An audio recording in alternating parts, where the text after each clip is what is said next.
is a squad podcast.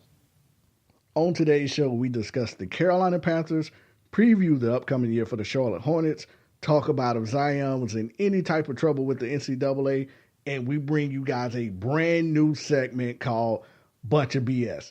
You now rocking with Enough with the BS podcast in 3, 2, 1. Enough with the BS podcast. You are rocking with the best. Rocking with the welcome to the best. Rocking with the best. Rocking with the welcome to the best. Rocking with the best. Welcome to a brand new edition of Enough with the BS podcast. Thank you for tuning in, however, wherever you may be listening. For the new listeners, my name is Tyler Butler. This here to the right is my right-hand man, Josh Smith. Yes, sir. And you're now rocking with the best sports show in the Carolinas, Enough with the BS podcast. Shout out to all our family over there at X Squad Radio. And, Jay, we got some brand new news to break right now. Okay. We have a sponsor. That's perfect. He's actually sponsoring my company, Sports and Culture, but also underneath the company umbrella is Enough with the BS podcast. So he's going to be sponsoring us too, in a way. That works. It is Joshua Price, former offensive lineman for the Clemson Tigers. He is now has his own State Farm branch in Easley. So we're going to be doing a lot with them. Definitely going to have him on upcoming shows. But I tell you what, I know a lot of people have hesitant about life insurance. They are very, I love talking to his whole faculty up in there. Very good people. But Jay, it's been a minute, man. How you been, right? Brother? I'm here. Yeah, we're in the building. Guys, it's going to be a new format. I decided to take about a month or two off. Something like that. I wanted to rebrand the podcast. We're going to be focusing on more of the local teams now. I was practicing really my radio voice, working on that. So it's just going to be a new show. We're taking the music out so you can hear us a little better. I think this is going to work out for us. Still going to have, the Enough with the BS podcast flavor. We're still going to go after people if they decide to mess up.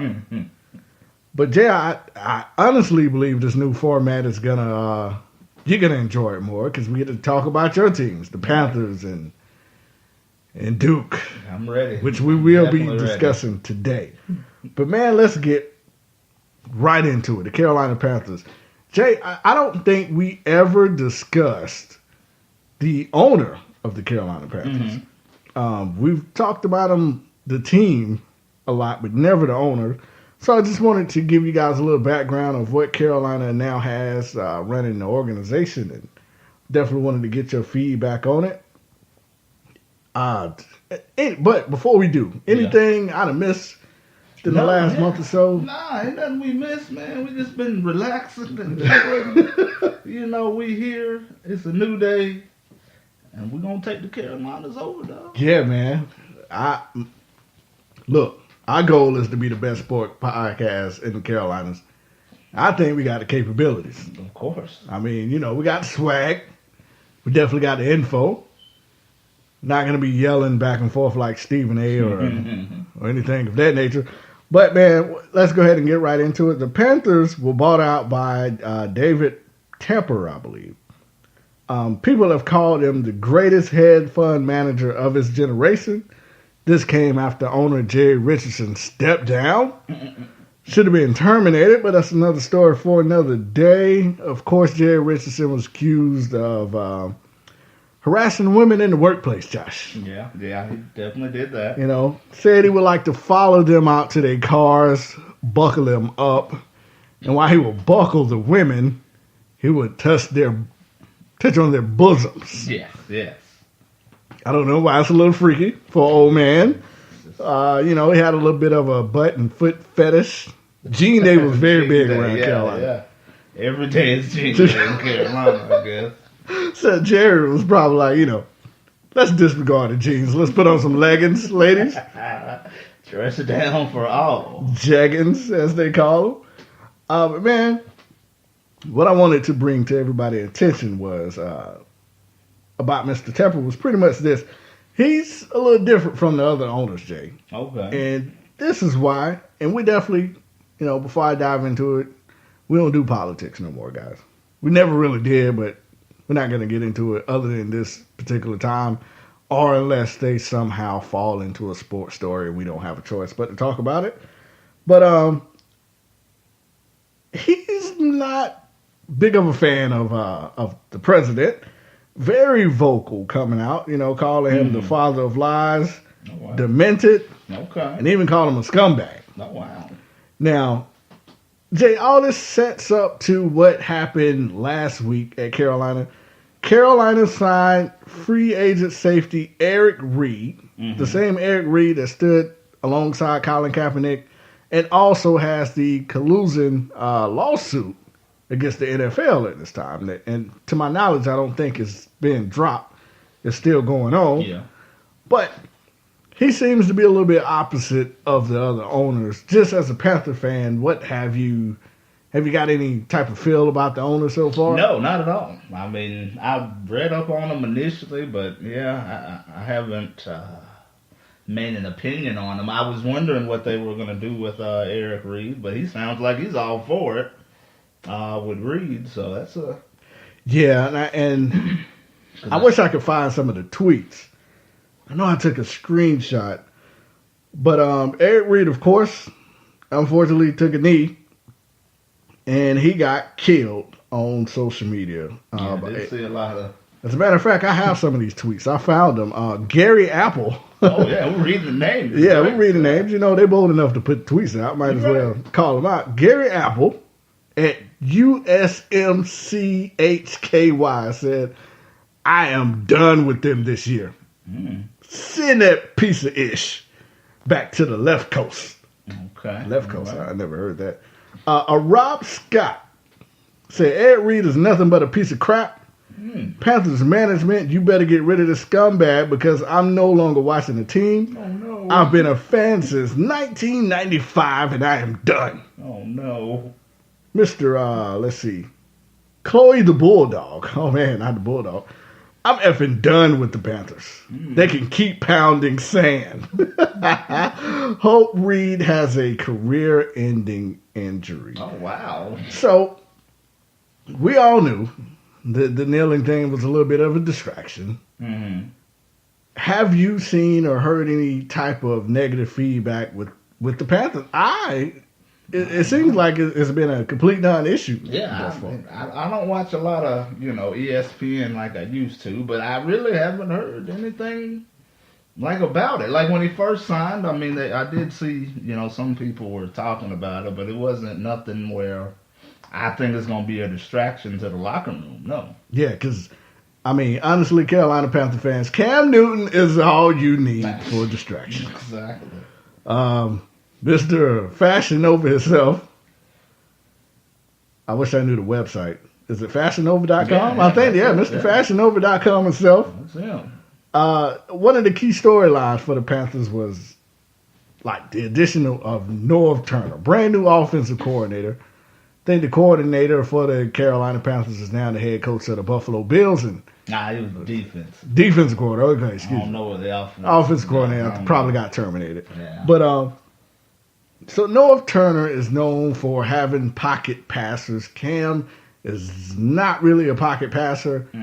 And to me, looking at Cam, it seemed as if they're trying to force the issue. Yeah.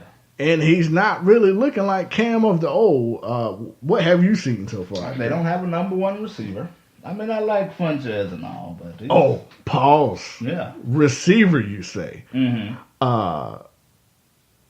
Ray Caruth is free.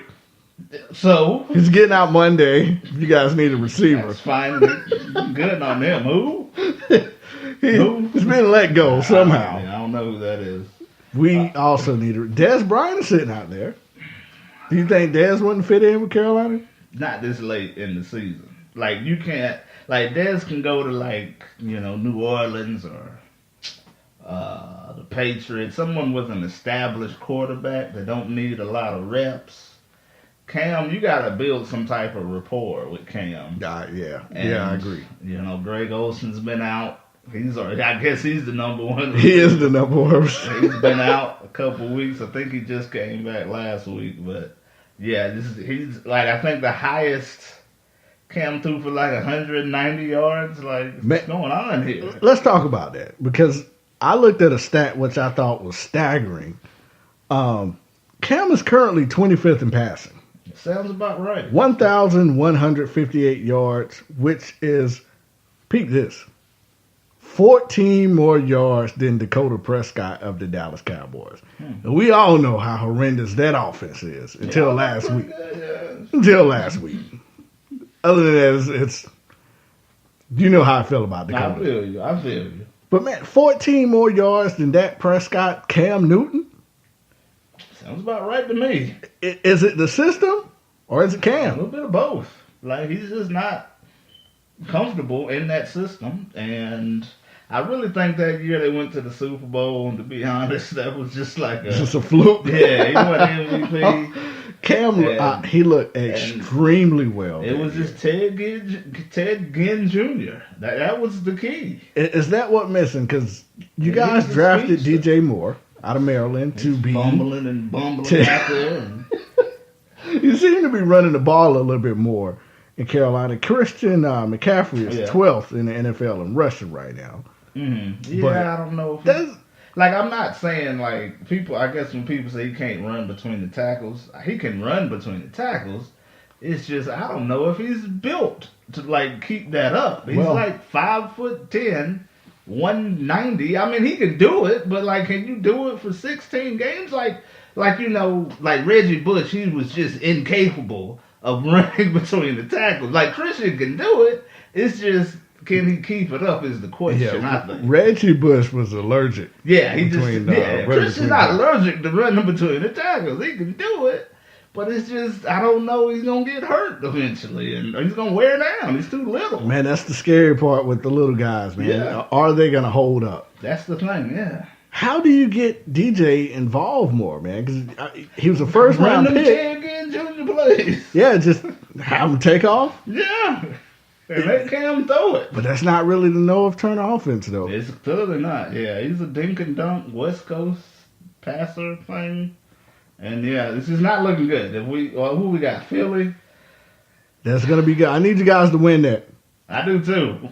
I really do need Carolina to come out victorious this Sunday. But we'll see. I mean, it's probably not the ideal team you want to, try to find your mojo against, but hey.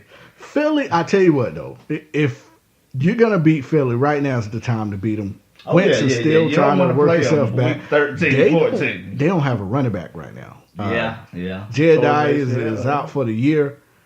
There was rumors going around that they was trying to trade for McCoy. Also Le'Veon. Well, I hope to God that doesn't happen. Le'Veon Bell in Philly? Might as well. Sure. Oh, that made me sick. But Philly is the type of organization who will make those type of moves. They did it last year. That's how they went to the Super Bowl. Mm-hmm. I've been begging for Dallas to do something, but they're good. Another story for another podcast. But how do you think Carolina fares up against the rest of the NFC South right now? They're currently second behind 4-1 New Orleans. I don't see Tampa gaining ground in Atlanta. Yeah, like you said, the way it is right now is probably the way it's going to end up. New Orleans 1, Carolina 2, and then the other 2, teams. So we're shooting for a wild card spot. So wild card from Carolina Panthers. So you don't think there's no way to catch New Orleans? I mean, they're not unbeatable. They're looking pretty good right now. They are. They lost the first game of the year, and then they're on a 4-game winning streak. And we don't normally fare well against New Orleans, so, I'm pretty much thinking they're going to be number 1, and we're just going to be shooting for the wild card. But they got to get the offense right. It's just, you might be shooting for the draft here. keep this up. And, and I don't want to, jump around from college to pros, but just while we're on the football subject, Clemson pulled off a very, very big victory today, 41-7 over NC State. NC State didn't even look like a ranked team. Clemson came out throwing. Trevor Lawrence was dicing their